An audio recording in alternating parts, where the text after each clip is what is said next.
A big thank you to Master Study LMS for sponsoring today's video. If you're an educator or run an online school, Master Study LMS lets you create e-learning websites without coding, build courses, quizzes, assignments, and Zoom sessions, and monetize with PayPal, Stripe, and WooCommerce.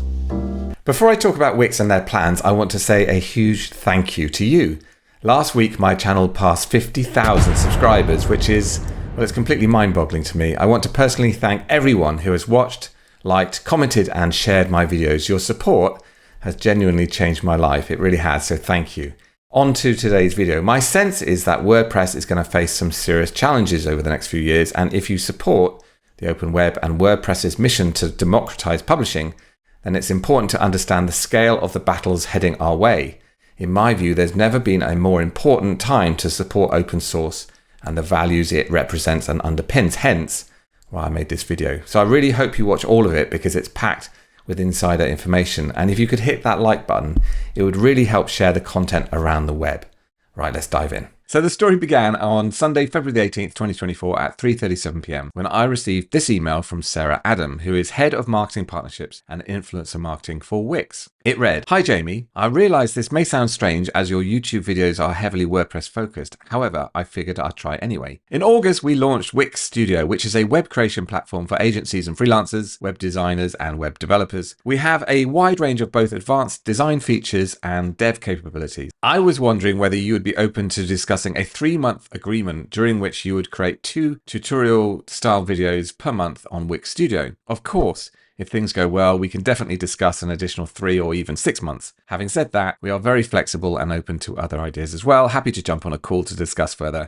Thanks so much, Sarah." Now, I've always been snooty about Wix and I've never viewed it as a serious web development platform or something that I would even consider using. So I just completely ignored the email for about 2 or 3 weeks and I went off and do my normal day-to-day things. But it was kind of nagging at me. I was quite interested in it. So I have a curious mind. So I went back to the email and I was curious about Sarah because it's quite an interesting email. So I just did what any normal person does and I looked her up on LinkedIn. And it turns out Sarah is one of the most interesting people you're ever going to follow on LinkedIn. She posts stuff around influencer marketing and content marketing and the strategies that Wix put into place on how they go about contacting influencers and their whole strategy around it. And she's just a really, obviously very bright individual. And some of the stuff she posts out is like eye-watering. And in particular, some of the insight she gives us about the amount of effort that Wix put into their content marketing is a real lesson for us in the WordPress space. So this is one of her posts on LinkedIn.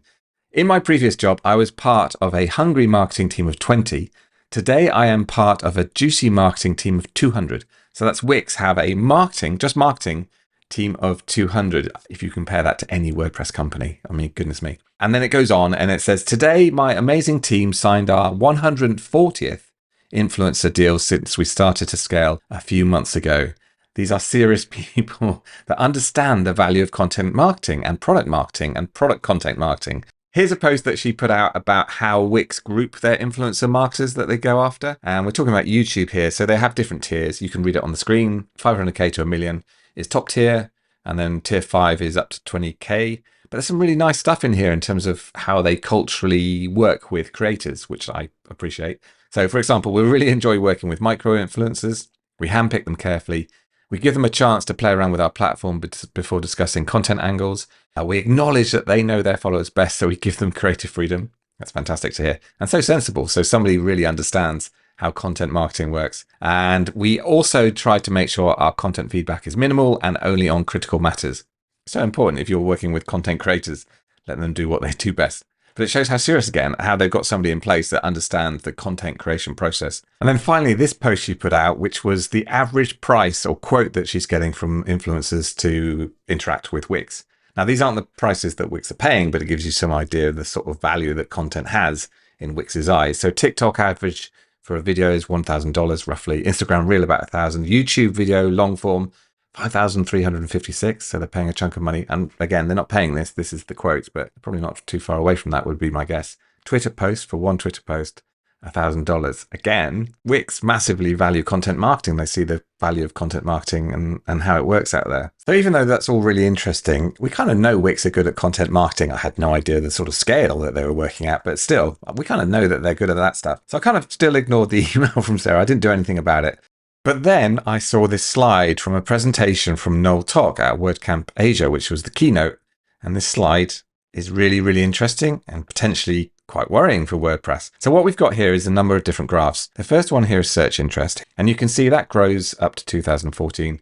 And then it starts to dip down. Then we've got market share, the famous WordPress market share, and that keeps on rising to about 43%. Just kind of leveled off over the last few years. Then we've got this one here, which is mature services. This is the number of people in the marketplace providing services. But then we've got this one here, which is really worrying. This is this blue sort of bar chart, number of new WordPress websites. And you can see it goes up and up and up.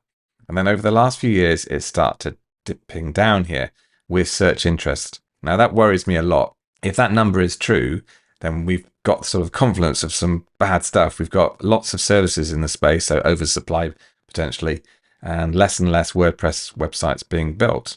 We'll have to see how that one plays out. But that got me thinking. So I went back to the email from Sarah and I started to investigate what they're actually up to technically. So out of curiosity, I replied to Sarah to set up a demo and to get a more in-depth look on Wix and what they're up to, with no real intention of producing some sponsored content, just because I was curious really. And it's pretty cool actually. They're doing some really cool stuff. And I'm just going to pick out some of the interesting stuff, kind of high level stuff, which I think is really interesting, especially from us coming from a WordPress world. So the first really interesting thing about Wix now is there's two versions. There is the normal Wix, which you may know, and there is Wix Studio, which is relatively new, which is aimed squarely at agencies, developers, and freelancers.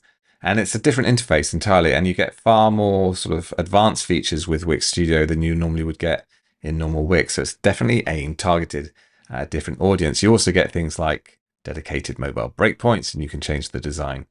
So it's much more feature rich in terms of the stuff you can do. I'm not going to go through them all today. It's the normal stuff you might expect. But I think it's just really interesting that they've got this two completely discrete versions, one for DIYers and one now for the agency and freelancer market. I think that's a really interesting approach. So they have got some nice advanced features, but it's also really simple to use. So, I mean, menus are a bit of a bugbear of mine, but to manage your menus, you just click on Manage Menu here, and then you've just got this little drag and drop abstracted interface to change the order and do other stuff. So it's really simple to use still. Another cool thing that they've built into Studio is responsive design using AI, which seems like such a great fit for AI to me. So even though you can manually set those breakpoints and adjust your design if you want to, they're using AI to actually do a lot of that heavy lifting for you, which I think is a great use case for AI. And they've done it, from what I've seen in my small tests, it works really, really well. Another thing they do great is their training materials are top class, and they're presented in such a way that they're not just training materials, they're also doing their product marketing for them as well. From my conversations with the team at Wix, it's really clear just how much effort they're putting into helping developers make money through the platform. They're building tools to help developers build on top of Wix, and they're also building a marketplace and encouraging developers to put their apps on that marketplace, and building tools to help developers put their apps on that marketplace, and helping developers market their products onto that marketplace as well. So a huge amount of effort and love is being given to developers to foster this ecosystem. There's a real focus of Wix at the moment. And a few weeks ago, Wix also announced they're going after designers because they're allowing them to sell templates on their template marketplace for the first time. So they're definitely doing some interesting thing on the technical front, on the ecosystem front. I thought it'd be interesting to look at financially how they're performing, and things are going pretty well. So this is from last year, 2023. They're showing a total revenue of $404 million in the fourth quarter, 14%. What's really interesting though is the bit I've highlighted. This is partners revenue. These are kind of agencies. That's what they call partners. It's a huge focus for Wix now. They're going after the agency market, and that's what Studio is squarely aimed at. So total revenue totaled 130 million in Q4. That's up 38% year on year. So it's definitely working. This approach of going directly after the developer market with a discrete product seems to be working. So they're forecasting increased growth. They are cash generative as well. So even though I think they have a sort of paper loss, but if you look at the amount of cash they've got as a business, they are generating cash. So they have big war chests now to even put more money into content marketing. So I guess my experience from the first email and my sort of snootiness to Wix to where I've finished up, I think they're a really serious outfit and they're doing some really interesting stuff. I still would not use Wix. I have to say that. I would always use WordPress because I hate the idea of closed systems. So I definitely wouldn't use it. But from us in the WordPress space, they are doing an awful lot of good things, from fostering the ecosystem to having a really firm, concrete product roadmap and knowing exactly who their target market is. Their content marketing is amazing. They've got some great people in place. They're doing all sorts of great stuff. So they are definitely knocking on the door.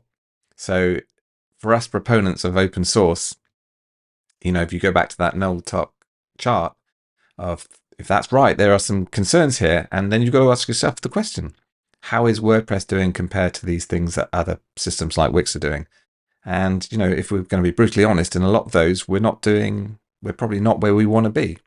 So that's what this presentation was about, really. Saying, is WordPress match fit? Are we ready for the stuff that's heading our way? We might continue to dominate, but if we don't, do we have all the pieces in place to be able to combat this stuff? Thank you so much for watching. I hope you found that interesting. I'd love to hear what you think. So post your comments below on whether you think WordPress is match fit and ready for the oncoming storm that I think is probably heading our way. If you can like the video, it would be amazing because it really helps spread the video around YouTube. And also every time you do hit that like button, our cats get a little treat.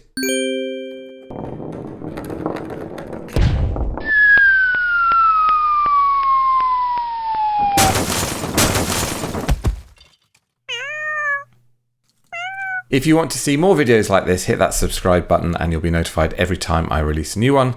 Thank you for watching, keep well, and I'll see you soon. Bye for now.